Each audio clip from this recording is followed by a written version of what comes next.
આજે તારીખ થઈ 13/12/2025 અને ખાસ કરીને હળવદ જીઆઈડીસી વિસ્તારમાં રહેતા 190 જેટલા પરિવારોને હળવદ મામલતદાર ઓફિસ દ્વારા તેઓના મકાન કે ઝૂંપડા ખાલી કરી દેવા માટે થઈ અને નોટિસ ફટકારવામાં આવી છે।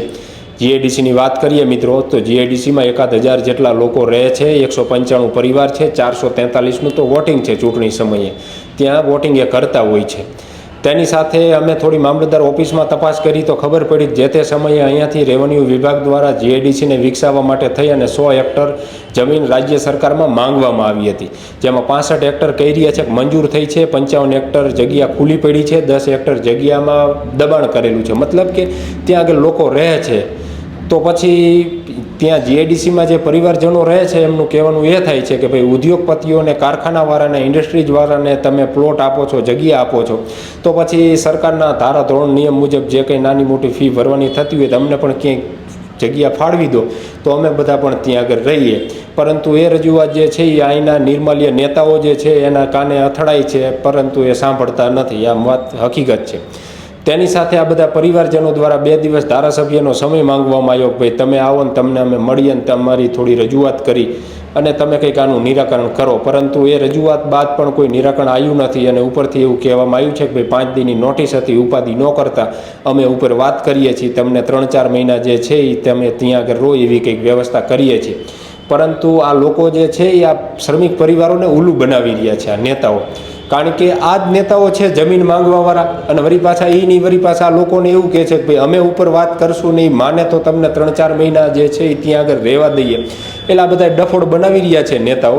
તેની સાથે મને યાદ છે ચૂંટણી વખતે અહીંના પાંગતિયાઓ એવો પ્રચાર કરતા હતા કે ભાઈ ચંદુભાઈ સિંહોરા આપણા મત વિસ્તારના જ છે, મતલબ આપણા તાલુકાના નાનું મોટું કંઈ પણ જરૂર પડશે તો ચંદુભાઈ અડધી રાતે આપણા ભેગા ઊભા રહી છે, એટલે મત આ વખતે ચંદુભાઈને દેવાનો। લોકોએ બધાએ દીધાય ખરા, એ પણ એક વાત હકીકત છે। પરંતુ આ ચંદુ સિંહોરા આ લોકો 2 ઘર થઈ જવાના છે, 1000 લોકો, તો એને હજી આ પરિવારની વેદના સંભળાઈ નથી, હજી વ્યક્તિ એક પણ વખત આ પરિવારને મળ્યા નથી, એને કંઈ દિલાસો નથી આપ્યો, એને એવું હજી કીધું પણ નથી કે ઉપાધિ ન કરતા કંઈક સારો રસ્તો કાઢી દઈશું। એટલે આ પરિસ્થિતિ છે મિત્રો આજના નેતાઓને રજૂઆત કરવા માટે થઈને 2-2 દિવસ સુધી પરિવારજનો બધા જીઆઈડીસીના જ કામ ધંધા બંધ રાખીને નેતાઓને રજૂઆત કરવા માટે થઈને ઘરે રહ્યા હતા, અને ત્યાર પછી જે છે બધા પરિવારજનો મામલતદાર ઓફિસે આ નેતાઓને રજૂઆત કરવા આવ્યા, પરંતુ આ નેતાઓ જે છે એ જીઆઈડીસી સુધી નથી પહોંચી શક્યા। તેની સાથે ધારાસભ્યની ચૂંટણી વખતે ત્યાં પાણીના બોરને બનાવી દેવામાં આવ્યો હતો, પાણીનો સંપને બધું બનાવી દેવામાં આવ્યું હતું, તો ત્યારે નેતાઓને ખબર નહોતી કે આ બધા ખરાબામાં રહે છે, વહેલા મોડા ગમે ત્યારે ખાલી કરાવીશું તો પછી આ પાણીનો બોરને ન બનાવવો જોઈએ એમને કહેવું પડે, કારણ કે ત્યારે નહોતું કીધું, એટલા માટે નહોતું કીધું કે આ લોકોના મત લેવાના હતા। 450 મત છે, 443 મત છે। લોકસભાની ચૂંટણી વખતે પણ આ જ લોલીપોપ આ વિસ્તારના લોકોને આપવામાં આવ્યો હતો, હમણાં પાલિકાની ચૂંટણી વખતે પણ આ જ લોલીપોપ આપવામાં આવ્યો હતો, અને 4 વોર્ડના સભ્યો છે એ મોટી ત્યાં મારતા હતા કે અડધી રાતે અમને ગમે ત્યારે કંઈ કામ હોય તો અમને કહેજો, પરંતુ આ 4 ચૂંટાયેલા જે સભ્યો છે ને અત્યારે એની તેવડ નથી કે ધારાસભ્યને, એક સાંસદને એક વખત એવું કહી દે કે ભાઈ આ બધા શ્રમિક પરિવારો છે, 195 તો ઘર છે, એટલે 1000ની વસ્તી તમે ઓચિંતાના સીધા 2 ઘર કરી દઈશો તો જાશે ક્યાં, એવું અમને કહેવાની એકયની અત્યારે ત્રેવડ છે ને। ઉપરથી શહેર ભાજપ પ્રમુખ તપન દવે છે, તો એક જીઆઈડીસી વિસ્તારનો રવિ ઠાકોર નામનો યુવાન છે, એને એના ઇન્સ્ટાગ્રામ ઉપર એક ફોટો મૂક્યો ને એમાં લખ્યું કે ભાઈ ગરીબ લોકોની તમે રજૂઆત ન સાંભળો તો પ્રમુખ સેના।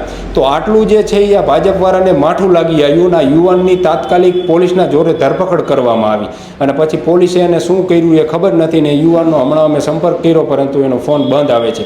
એટલે આટલી બધી જે છે એ નાગડદઈ આ બધા લોકો જે છે એ કરી રહ્યા છે, અને ખાસ કરીને ગરીબ પરિવારો ઉપર। તેની સાથે બીજી મિત્રો એક એ વાત કરી કે સાંસદ ચંદુ સિંહોરા, ધારાસભ્ય પ્રકાશ વરમોરા કે પછી પાલિકાની ચૂંટાયેલી બોડી હોય તો આ બધાને ખાસ કરીને ગરીબ શ્રમિક જે મજૂરી કામ કરે છે ને આ પરિવારો આજીવન એમને યાદ રાખવાના છે, કારણ કે હું જવાબદારી સાથે કહું છું મિત્રો, 500 જેટલા પરિવારોને આ લોકોએ 2 ઘર કરી દીધા છે, કોઈ પણ પ્રકારની કંઈ વ્યવસ્થા કર્યા વગર, અને ઉપરથી ગમે ત્યારે આવી ઝૂંપડપટ્ટી હટાવે, ખરાબામાં કોઈ ગરીબ પરિવારો રહેતા હોય તો એને હટાવે, તો એવું જ કહેવાનું ભાઈ પ્રધાનમંત્રી આવાસમાં તમે વહી જાઓ। પરંતુ આ નેતાઓને કહી છે કે તમારામાં એ ત્રેવડ છે ખરી કે પ્રધાનમંત્રી આવાસના જે મકાનો બનાવ્યા ત્યાં શું વહીવટ ચાલે છે એ બંધ કરાવવાની? તમારામાં એ ત્રેવડ છે ખરી ત્યાં આગળ બારી બાયણા કે પથ્થરોને નાખ્યા તે ઉપાડીને લઈ ગયા તે એક પણ વખત પોલીસને અરજી આપી હોય એના વિરુદ્ધ કાર્યવાહી કરવા માટે થઈ? એટલે આવું બધું છે મિત્રો. ના નેતાઓ જે છે, નેતાઓ અત્યારે એમનું મન ફાયું કરે છે, ગરીબ પરિવારોનું સાંભળવાવાળું કોઈ છે નહીં. હા, 1000 પરિવારો છે મિત્રો, એ ઘર વગરના થઈ જવાના છે એની ચિંતામાં છે અત્યારે. અને નેતાઓ બધા તાઇફા કરી રહ્યા છે, મજા કરી રહ્યા છે. અને ત્યાંના લોકો કહે કે ભાઈ તમને મળવું છે તો વળી એમને 2-2, 3-3 દિવસ સુધી તો એમની પાસે ટાઈમ પણ છે નહીં. અને ચૂંટણી સમયે તો પગ પકડી લે છે આ જ નેતાઓ. એટલે આ નેતાઓને ઓળખવાનો પણ આ સમય છે.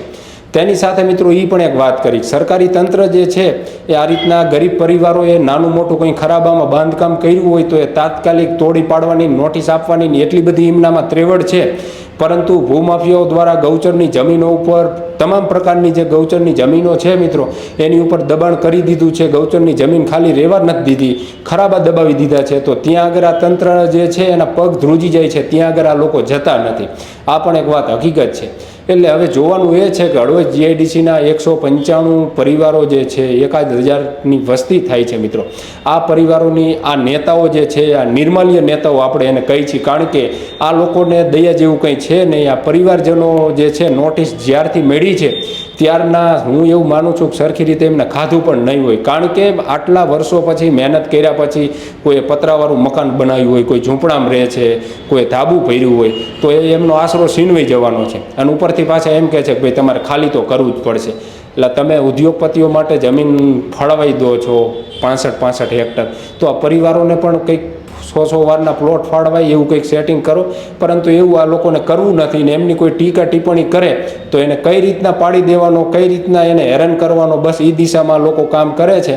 વાંધો નથી, અત્યારે એમનો સમય છે. પછી સમય જ્યારે વહી જાય છે તેથી આ જ લોકોને ગામમાં બેઠા છે કોઈ બોલાવવાના પણ છે નહીં. એ પણ આ નેતાઓનું કહું છું કે તમે યાદ રાખજો, આ ગરીબ શ્રમિક પરિવારોની હાય જે છે એ તમને છોડવાની નથી. કારણ કે 30, 35, 25 વર્ષથી જે પરિવારજનો જ્યાં આગળ રહેતા હોય અને એને તમે એક ઝાટકે એમ કહો છો કે ભાઈ ખાલી કરીને તમે વહી જાઓ, તો એની કંઈક વ્યવસ્થા કરી દો. તમારે ઉદ્યોગપતિઓને લાવવા છે તો લાવો, પરંતુ આ લોકોની પણ કંઈક વ્યવસ્થા કરી દો. કારણ કે આ બધા પરિવારો જીઆઈડીસીમાં કામ કરે છે.